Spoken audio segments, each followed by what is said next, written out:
Buenas tardes a todos, familiares, amigos, socios, voluntarios, profesionales, seguidores, usuarios de la Asociación Estel de Llevant. Desde nuestra asociación, en los tiempos en que vivimos, tiempos diferentes, intentamos adaptarnos a las necesidades que todas las personas podáis tener para poder cubrirlas.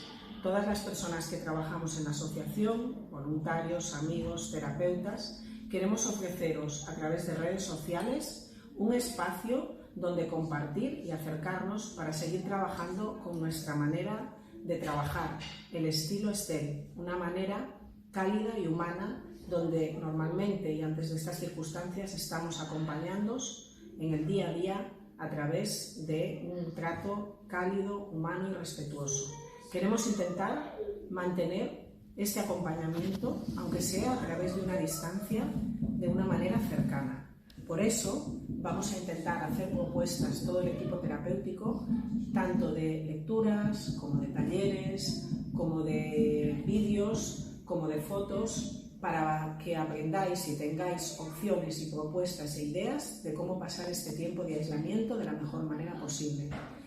Donde tengáis espacios donde estar cerca los unos de los otros. Os animamos a todos, también los seguidores, a compartir esos espacios con nosotros a través de nuestras redes sociales. Algunas de las propuestas que ya están saliendo son talleres de memoria, talleres de concentración, alguna receta de cocina, talleres de meditación, de respiración, de técnicas de relajación. También para aquellos que tenéis mascotas, las normas básicas para poder salir con vuestros animales de una forma segura y responsable, y muchas otras propuestas que a lo largo de los días os iremos haciendo. Sabéis todos, porque ya lo hemos estado haciendo, que tenéis nuestro acompañamiento por videollamada y nuestro acompañamiento telefónico, que nuestros teléfonos están disponibles de lunes a domingo en los horarios habituales, según los servicios habituales, y que para cualquier otra necesidad que podáis tener, también tenéis las redes sociales para contactarnos. Desde aquí queremos adaptarnos a los tiempos en los que estamos y comprometernos y nos unimos al reto desde Estel de Llevant de quédate en casa, pero un quédate en casa acompañándoos desde nuestras casas a vuestras casas.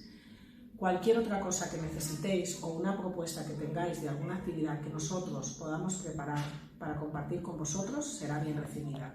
Os envío un cálido abrazo y muchísimo ánimo, y que intentéis que vuestros pensamientos sean cada día positivos y que intentéis fluir haciendo cosas de las que disfrutéis. Mucho ánimo a todos y un abrazo muy fuerte.